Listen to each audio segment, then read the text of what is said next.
یہ باتیں کرنے کرانے کی ہیں کہ خود سے کام کر لینا سنت ہے؟ آپ نے 2 منٹ لگائے ہیں اور آپ نے کسی پر روب ڈال کے آپ فارغ ہو گئے۔ اخلاقی رویوں میں سب سے زیادہ ضروری تو دوسرے کا احساس کرنا ہوتا ہے۔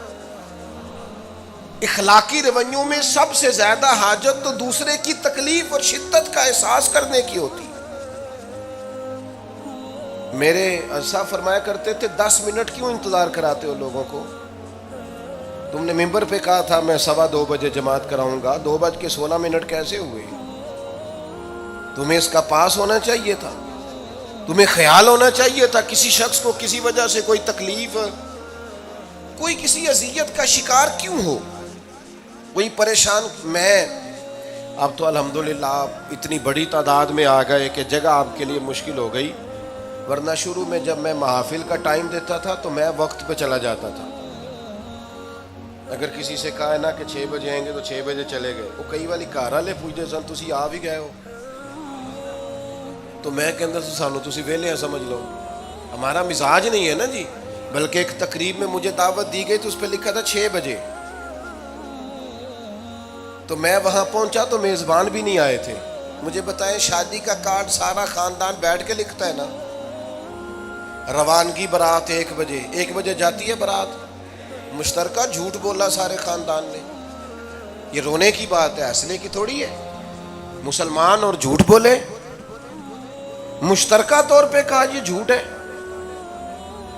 محفل ہوگی بعد از نماز عشاء، تو ختم کب ہوگی یہ بھی تو بتائیں۔ آپ نے قوم کو تو ایک شخص کا بتایا تھا کہ فلاں صاحب خطاب کریں گے، یہ مقامی، قومی، عالمی شہرت یافتہ، یہ کہاں سے آ گئے؟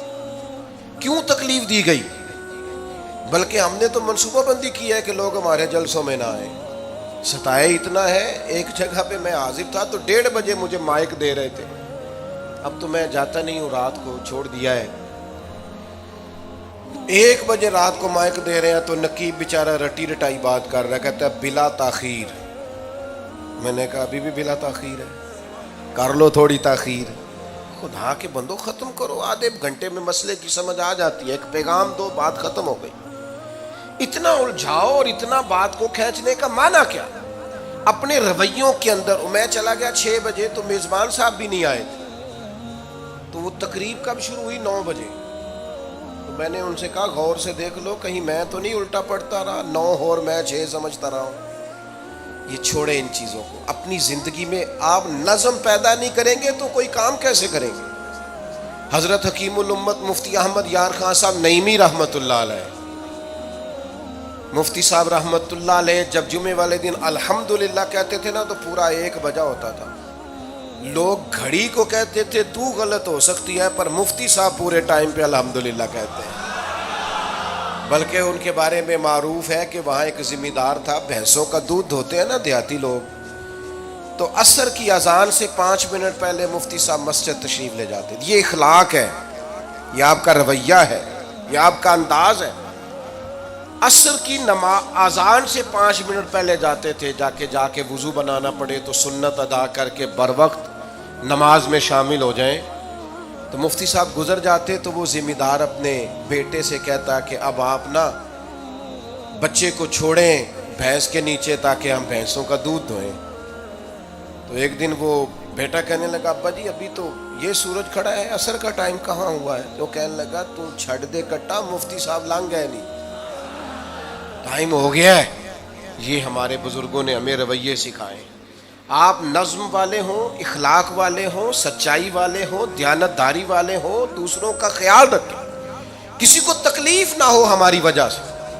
پتہ ہے رسول پاک صلی اللہ علیہ وسلم کی بارگاہ میں آ کے عرض کیا گیا یا رسول اللہ یہ ہمارے امام صاحب بہت لمبی نماز پڑھاتے ہیں، صحیح حدیث میں موجود ہے۔ نماز ہی پڑھاتے تھے نا، قرآن ہی پڑھتے ہوں گے نا، کتنا اعزاز والا کام ہے۔ یا رسول اللہ یہ بہت لمبی نماز پڑھاتے ہیں۔ اللہ کے محبوب علیہ السلام نے بلا لیا، اور لفظ پتہ کیا ہے؟ حضور فرمانے لگے میں لوگوں کو دین کے قریب کرتا ہوں، آپ دور کرتے ہیں۔ فرمایا جب بھی نماز پڑھائیں معتدل پڑھائیں۔ اور خود حضور کا عمل کیا ہے؟ حضور فرماتے ہیں جب میں نماز میں کھڑا ہوتا ہوں تو میرا دل کرتا ہے میں لمبی نماز پڑھاؤں، ہمارا جب کسی شے کو دل کرے تو ہم چھوڑتے ہیں. میرا دل کرتا ہے میں لمبی نماز پڑھاؤں، لیکن حضور فرماتے ہیں پھر پیچھے سے کسی بچے کے رونے کی آواز آتی، میں سوچتا ہوں اس کی ماں پریشان ہوگی، میں نماز مختصر کر دیتا. اور میرے بھائیوں، نماز میں بھی لوگوں کا احساس، ہماری طبیعت ہی نہیں رہی. کوئی آدمی ہارن دے رہا پیچھے سے اور سامنے گاڑی میں 2 بندے کھڑے، گاڑی مین روڈ پہ کھڑے کر کے باتیں کر رہے ہیں، اور وہ ہارن بجا رہا ہے تو کہتے ہیں ٹھہر جا، آگ بجھانی ہے جا کے.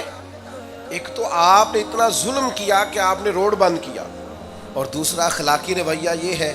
اور میرے بھائی یہ بھی بد اخلاقی ہے کہ آپ اپنا موٹر سائیکل مین روڈ پہ کھڑے کر کے دکان پہ چلے جائیں، لوگوں کو تکلیف میں ڈالیں گے. اسلام اس کی اجازت نہیں دیتا. رستوں کے نشان مٹانے والے کو نبی پاک نے تنبیہ فرمائی.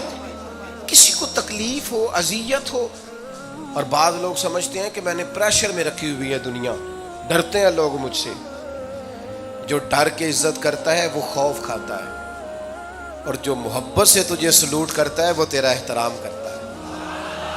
بعض لوگ کسی کے شر سے بچنے کے لیے بھی اسے سلام کرتے ہیں، وہ عزت نہیں ہوتی، وہ عزت نہیں ہوتی کہ یہ تو رٹا ڈال دے گا. اپنے اخلاقی رویے ہمیں اللہ کے محبوب سے سیکھنے، حضور سے خیرات لینی ہے. اخلاق حسنہ ہم نے اپنے آپ کو سمجھنا ہے، ہم نے اپنے مزاجوں میں تبدیلی پیدا کرنی ہے، بالخصوص بزرگوں کے معاملے میں، بڑوں کے معاملے میں. جیسے جیسے انسان ضعیف ہوتا جاتا ہے نا، حساس ہوتا جاتا ہے، اسے باتیں تکلیف دینے لگتی. وہ ایک بوڑھی اماں ایک دفعہ مجھے کہنے لگی کہ آپ میرے بچوں سے کہہ دیں خرچہ پا ہمیں تھوڑا دین کرن، میرے نال بولن صحیح کرن. وہ جب اپنی بیویوں کے سامنے میرے ساتھ تھوڑا والیوم اونچا کر کے بات کرتے ہیں آواز کا، تو مجھے تکلیف ہوتی. اپنا رویہ، لہجہ، اس پر غور ہو. جوانی میں ہی تو برداشت کرنا ہوتا ہے. اپنے مزاج کو کبھی بکھرنے اور ٹوٹنے نہ دیں. اور سب سے زیادہ بندے کا پتہ ہی تب چلتا ہے جب کوئی اسے پورا غصہ دلائے، جو پھر کنٹرول کرے، وہی تو کمال آدمی ہوتا ہے.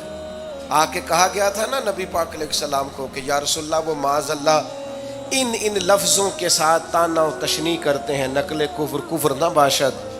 تو حضور فرمانے لگے وہ پتہ نہیں کس کی باتیں کرتے ہیں، مجھے تو اللہ نے محمد بنا کے بھیجا، میں تو محمد ہوں، اور محمد ہوتا ہی وہ ہے جس کی تعریفیں ہوں.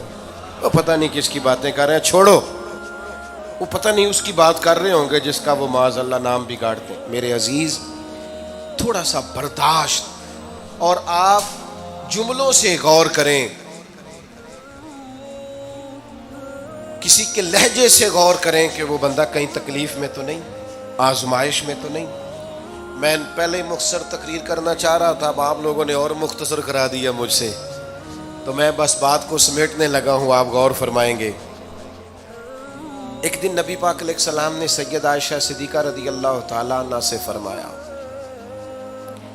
حضور فرمانے لگے عائشہ جب آپ مجھ سے خوش ہوتی ہیں تب بھی مجھے پتہ چل جاتا ہے، اور جب آپ کے دل میں کوئی بات ہوتی ہے تب بھی پتہ چل جاتا ہے. تو سیدہ پاک عرض کرنے لگی حضور مجھے میری ماں روئے، میں اور آپ سے ناراض. تو کریم فرمانے لگے بتاؤں پھر؟ یا رسول اللہ فرمائیے. حضور فرمانے لگے عائشہ آپ کبھی کبھی قسم اٹھاتی ہیں؟ یا رسول اللہ اٹھاتی ہوں. فرمایا جب آپ خوش ہوتی ہیں تو کہتی ہیں مجھے رب محمد کی قسم، اور جب دل میں کوئی بات ہوتی ہے پھر کہتی ہو جناب ابراہیم خلیل کے رب کی قسم. پھر حضرت ابراہیم کی نسبت سے قسم اٹھاتی ہو. تو جناب عائشہ کہتی ہیں حضور کی بات سن کے جو میرا حال تھا میں بتا نہیں سکتی. یا رسول اللہ آپ اتنا خیال کرتے ہیں، یہاں تک خیال فرماتے ہیں کوئی کیا بول رہا ہے؟ کہتی میں نے فوراً عرض کی کہ یا رسول اللہ مجھے رب محمد کی قسم ہو، میری زبان سے نام ہی جاتا ہے، میرے دل میں آپ ہر وقت موجود رہتے ہیں، دل میں.